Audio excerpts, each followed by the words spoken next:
there go a group of 20 Dutch secondary school students and 4 of their teachers who have just spent the day on Chissy Island. They planted fruit trees and shade trees around the well, had a chat with all the people from the village, the chief, the nursery teachers, and they asked questions, the islanders asked them questions. It was really good. It's the first time we've had a secondary school group here. And I hope it's the first of many more school groups who come to visit the island.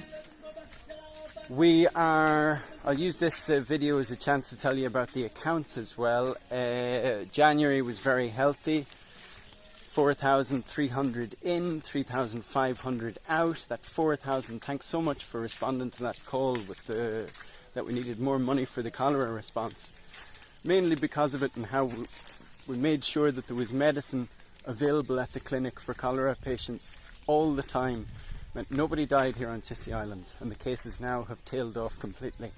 Hopefully they'll stay that way. The other thing that we're working on now, February's money, it was more than 2,000 euros in, just under 2,000 euros spent. So it's keeping things ticking over nicely. We've got a healthy balance of 7,100 euros. Thanks very much for that, sincerely. My personal finances are not quite as healthy. I'm completely broke. It's been 18 months since my last paycheck, and it really hit home a couple of weeks ago when my laptop was stolen from a house where I was staying at on the mainland in a little village. When I went into town shopping, there was a child that was pushed through the window bars. The bars in the window, the child couldn't have been more than 4 or 5 years of age. And they stole my laptop. And the money that I get from you in donations, I haven't taken a penny of that for myself as salary.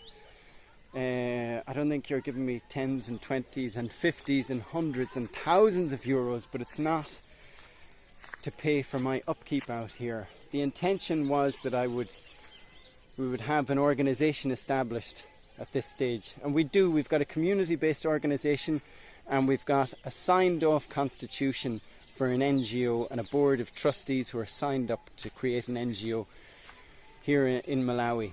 But things move quite slowly. So although I had hoped to have institutional funding from which I could take a reasonable salary for myself, it hasn't happened here yet.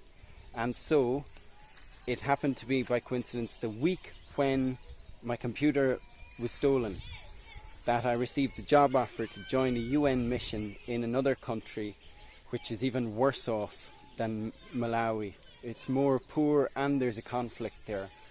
And I've decided to take that 6-month contract with this UN mission. So it's going to take me away from Chissy Island here, and I am really regretful for that. But I can't really see a way around it. You know, like when I can't replace a computer, the screen on my phone is cracked. You know, the wheels are kind of coming off the bus a little bit. So I'm going to go away, top up the personal funds, and also hopefully do some really important and meaningful work with this UN mission. It's an interesting role that I'll have. I'll be the coordinator of community engagement activities. So it could be, and hopefully it will be, very complementary to what I'm doing here, and that I can bring some of my learning from Chissy Island here to the benefit of this mission. But in the meantime, things will not stop here on the island. That's really, really important. The success of this project on Chissy Island does not depend on my permanent presence here. In fact, my permanent presence on the island would be detrimental to the long-term sustainability of this project. So in that way, as much as for my own sake, I'd prefer to be on the island here, for the project's sake, it might actually be a good thing that I go away for 6 months. So they're stocked up with malaria tests and medication. They are also...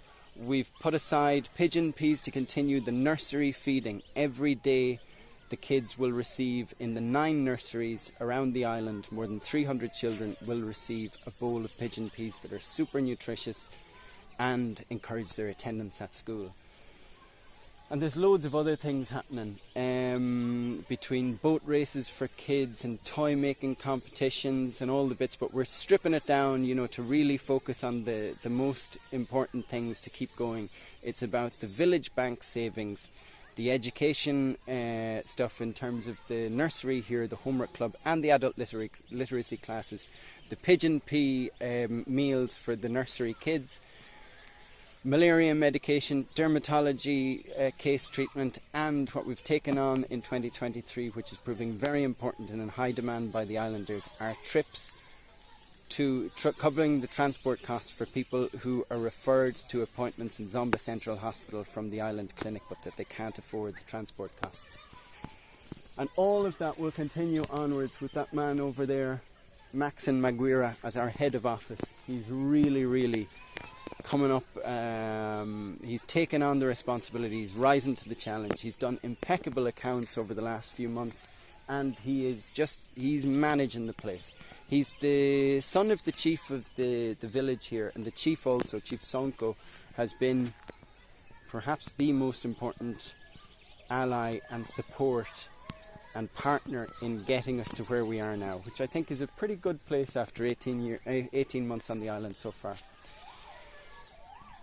While I'm at it, and because I'm going to be away for 6 months, I want to finish the video with a bit of a tour of where things are now in terms of construction, and then do another video hopefully by the end of September on where things have moved on to. So I think we should start with the toilet. Here it is. This is a traditional toilet here. So it's pit latrine, as you can see there, hole in the ground, not too sophisticated. Some very interesting mushrooms and fungi have started growing around it, and it's made here. You get a kind of an inside look as to the construction. So it's these wooden pieces alongside, and then clay that's dried in the sun before the house is built around it. That's the typical long drop pit latrine toilet here. That's what we've been using for the last while, well, since I moved here. But we are upgrading. We are seriously upgrading on the toilet front. Part inspired by our given urgency by the cholera scare, but it was already in the works before that. We are building a stone toilet, but it's not just any pit latrine toilet. It's got one door. It's going to have 2 holes. Why, you ask? It's because it is a compost toilet. So the kids in the nursery, they're going to come here, they're going to do their business, and it's going to fall into this chamber down here for 6 months. Then after 6 months we close up this one, and then we get them to go in here. And then that's going to fill up this chamber down here. And if you add sawdust and ashes to the mix as it goes, as it fills up, then it comes out as very good fertilizer for crops. So that's what we're doing on the toilet front. Over there, I think most of you have already seen that. That is our homework club thatched roof built around the baobab tree. This I don't think you've seen yet. This used to be where my reed house was, okay, that fell down under that big passion fruit tree. So we've replaced it with this circular concrete floor, which is made out of with a steel reinforcement dome and passion fruits that have been planted at the base of every pole. So hopefully in a year's time, maybe even less, we're going to have a massive wall of passion fruit, just like this one here that I planted back in November 21 when I first came through here. Azimai masrabanji. That's where I'm going. Indi bwera, indi panga video ku antu kudziko anga indi braso ku makasu, okay? Just explaining to people waiting here. This is the office space, which is going to be changed. You see already the change has started. We're going to build a big old food store / office around here. So that's going to be in the works over the next 6 months. Kids are making an awful lot of noise because within this circular dome thing we have made a depression in the ground for a Lego play area, which has just been topped up by those 24 Dutch students and teachers who brought their who brought some Lego, all of them. Maxon, very good. I was just explaining that you will be the head of office while I'm away for the next 6 months. Yeah. How do you feel about that? It's okay. I'm fine. Yeah. I'm happy for that. Good, good. Yeah, the man's got a lot on his shoulders, but he's well up to it. Indi Debra, Mazuka Bonji, or Maswara. How Mumva Bwanji Punzitsi nursery Patsogolo. Eh? And the Bueno. Indi, this is Piriani. This is the let you introduce yourself, Piriani. Yeah, I'm Bilal Joseph Mbewe, the Nazal teacher. So things like. Now, you missed the end of Piriani's introduction because the space on my phone ran out. So, I'll continue with the tour. As well as the construction of the office/food store here, I'm also hoping to see some change at the big well that we've built up at the back of the land, at the kind of highest point along this slope of land. And we have set up a veg garden here, which is yet to be planted. It's going to be planted in partnership with the Sonko Village Bank. It will rent out each line for the equivalent of about 10 cents per month and provide vegetable seeds at very low prices, discounted prices for the people from Sonko Village here to farm using water from this pool. That is rain fed and hopefully will be fed with a solar irrigation pump system very soon. By the time I get back, hopefully we'll have that in place.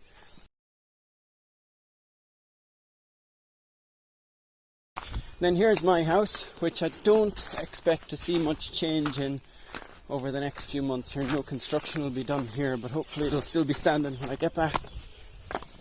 Here is Piriani's tent. He's here for 2 nights a week to help with teacher training. And this will be the tent of any tourists or Airbnb guests who want to book.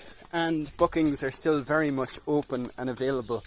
We've got one Australian couple coming at the end of the month. Here is the solar bed, literally. It used to be my bed before the rainy season, but the weather's still a bit too unpredictable to sleep under the stars. So instead, this is where I sleep. This is the office, this is the kitchen, and here is a very well-stocked storeroom. Loads of cement for building, plenty of pigeon peas. We've got another 3 bags on the way for the school meals. Buttermilk powder is full of Lego. 100 litres of cooking oil. 300 doses of malaria medication. 500 tests. And a library for all the Airbnb guests who want to come. Don't worry, there are plenty of books to read. Not just to get bored around here, frankly. That's it. That is the full tour as of May 7th, 2023. So, thanks so much for sticking with us so far. And if you're already a monthly donor, really, I thank you from the bottom of my heart. It's going to be a great privilege to go and serve with the UN again. But honestly, there is no greater privilege that I have known in my life than to be the conduit for your compassion, to help deliver money that you send in the most effective possible way to improve children's health, education and nutrition in communities like this, on this island, which is on the front line of climate change and is really struggling, or there's lots of vulnerable people and they can't have their needs met. And I really look forward to getting back here, but in the meantime I hope you will stay generous and loyal donors. And an extra little bonus for any monthly donors is that Ailbhe has just finished with the publication of a book called Stories from Our Grandparents. It's a book of Malawian folklore and fairy tales that she's gathered from people here in Malawi, that she's compiled into a book with the help of a couple of Malawians, and every monthly donor is going to get a free copy of that, and I believe every monthly donor who signs up before the end of this month, new donors will also receive a copy. So there's a link in the description below to register for that. Okay, thanks. See you soon.